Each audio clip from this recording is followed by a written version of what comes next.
आपको अच्छा लगेगा कि कोई आपको ना सुने? बहुत ही गंदा लगेगा ना।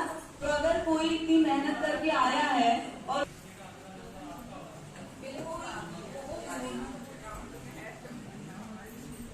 जीवन कौशल प्रशिक्षण के 4 सितारे यानी सुधा व संतोष में शांत सौम्य प्रमोद सर और सबके प्यारे प्रभु सर हमारे।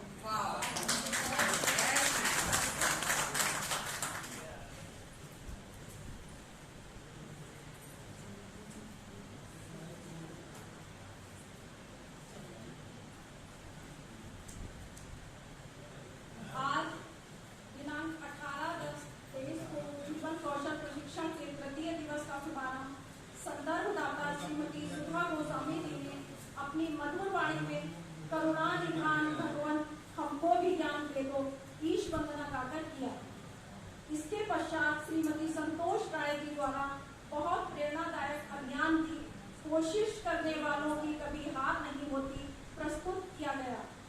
तत्पश्चात द्वितीय दिवस का प्रतिवेदन श्रीमती दुर्गेश नंदिनी जी एवं श्री अंशुमान जी द्वारा पढ़कर सुनाया गया। इसके पश्चात 5 प्रतिभागियों से सदन में उपस्थित 5 साथियों की प्रशंसा करने हेतु कहा गया, जिसमें साथियों ने मुक्त स्वर से जिसमें साथियों द्वारा अपने साथियों की मुक्त स्वर से प्रशंसा की गई।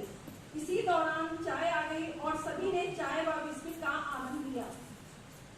बैठक व्यवस्था में बदलाव करने हेतु सभी प्रतिभागियों को भिन्न भिन्न नंबर वाली पर्चियां दी गई तथा पर्ची में लिखे नंबर वाली मेज पर जाने को कहा गया, ताकि हम सभी कंफर्ट जोन से बाहर आकर नए सदस्यों से मित्रवत हो सके। तत्पश्चात सुधा मैम द्वारा 3 दोस्तों की कहानी सुनाकर समानुभूति कौशल पर प्रकाश डालते हुए समानुभूति तथा सहानुभूति में अंतर स्पष्ट कर विस्तार से चर्चा की गई।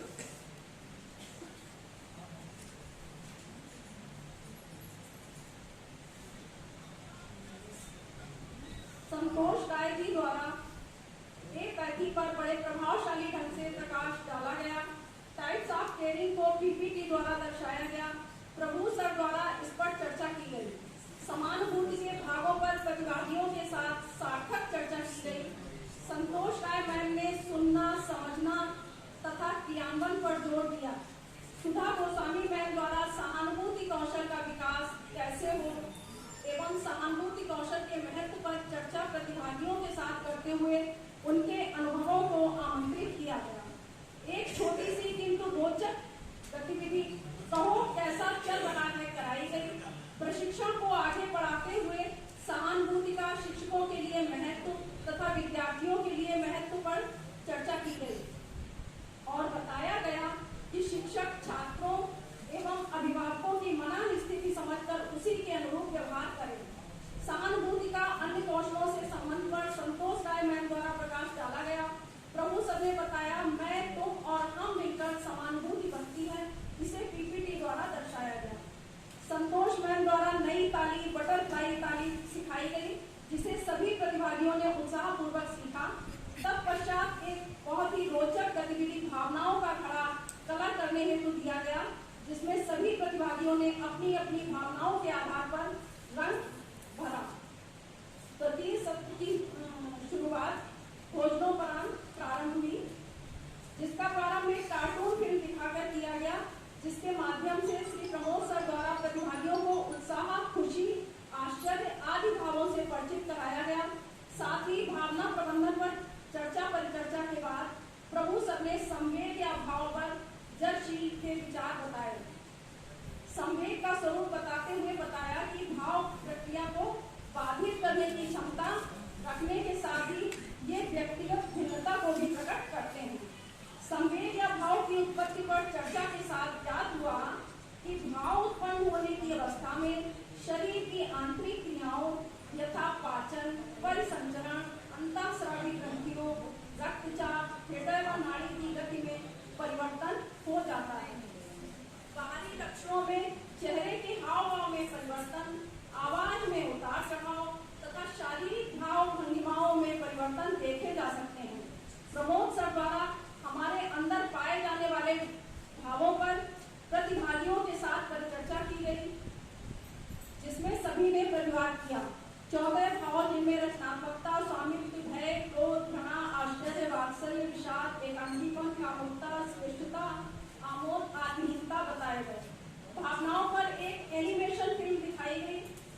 अनुवांशिक या जन्मजात होती है।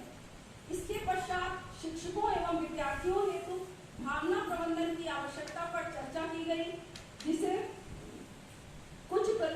पर कुछ प्रतिभागियों ने अपने अनुभव साझा किए। प्रतिभागियों ने अपने विचारों से भी सदन को लाभान्वित किया।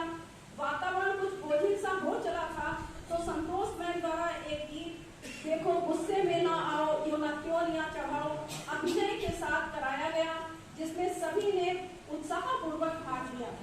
इसके पश्चात प्राथमिक स्तर पर भावों का स्वरूप पर चर्चा की गई। इसी बीच चाय आ गई और हम सभी ने चाय का आनंद लिया। तदुपरांत एक बहुत ही रोचक गतिविधि 1 मिनट में सबसे बड़ा गुब्बारा फुलाने की प्रतियोगिता का आयोजन किया गया, जिसमें सभी साथियों ने बढ़ चढ़कर प्रतिभाग किया, जिसमें श्री अमरचंद जी को प्रथम, MP सिंह व दीपक राय जी को द्वितीय एवं ब्रजेश कुमार त्रिपाठी जी को तृतीय स्थान प्राप्त हुआ। प्रथम विजेता को कि संवेगात्मक बुद्धि को अर्जित किया जा सकता है, किंतु बुद्धि लब्धि अनुवांशिक या जन्मजात होती है। इसके पश्चात शिक्षकों एवं विद्यार्थियों हेतु भावना प्रबंधन की आवश्यकता पर चर्चा की गई, जिस पर कुछ प्रतिभागियों ने अपने अनुभव साझा किए। प्रतिभागियों ने अपने विचारों से भी सदन को लाभान्वित किया। वातावरण कुछ बोझिल सा हो चला था तो संतोष मैम द्वारा एक गीत देखो गुस्से में ना आओ यो न क्यों लिया चढ़ाओ अभिनय के साथ कराया गया, जिसमें सभी ने उत्साहपूर्वक भाग लिया। इसके पश्चात प्राथमिक स्तर पर भावों का स्वरूप पर चर्चा की गई। इसी बीच चाय आ गई और हम सभी ने चाय का आनंद लिया। तदुपरांत एक बहुत ही रोचक गतिविधि 1 मिनट में सबसे बड़ा गुब्बारा फुलाने की प्रतियोगिता का आयोजन किया गया, जिसमें सभी साथियों ने बढ़ चढ़कर प्रतिभाग किया, जिसमें श्री अमरचंद जी को प्रथम, MP सिंह व दीपक राय जी को द्वितीय एवं ब्रजेश कुमार त्रिपाठी जी को तृतीय स्थान प्राप्त हुआ। प्रथम विजेता को ताज एवं अन्य को बैज लगाकर सम्मानित किया गया। तनाव प्रबंधन कौशल पर संतोष मैम द्वारा प्रकाश डाला गया।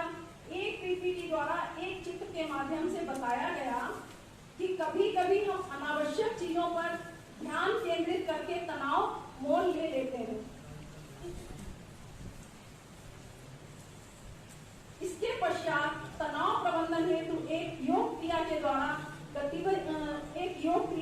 गतिविधि कराई गई, जिसमें अपने नकारात्मक विचारों को काले, ग्रे, भूरे व नारंगी रंगों से जोड़ते हुए अपने दिमाग से बाहर निकालने तथा अपने अंदर सकारात्मक विचारों को पीले, आसमानी, गुलाबी तथा हल्के हरे रंगों को स्वयं में समाहित करना सिखाया गया।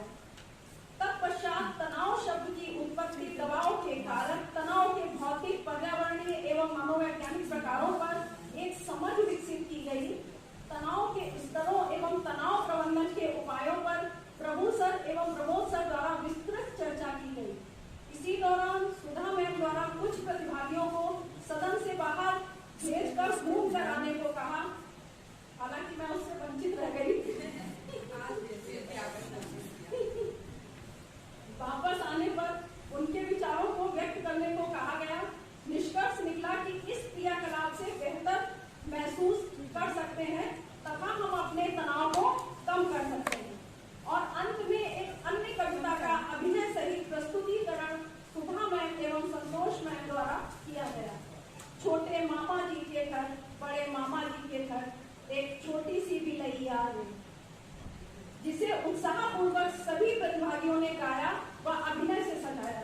सभी के द्वारा राष्ट्रगान के ससुर गायन के साथ ही तृतीय दिवस के प्रशिक्षण का समापन हुआ। अपनी तरह के इस अनूठे प्रशिक्षण से हमने तनाव एवं भावना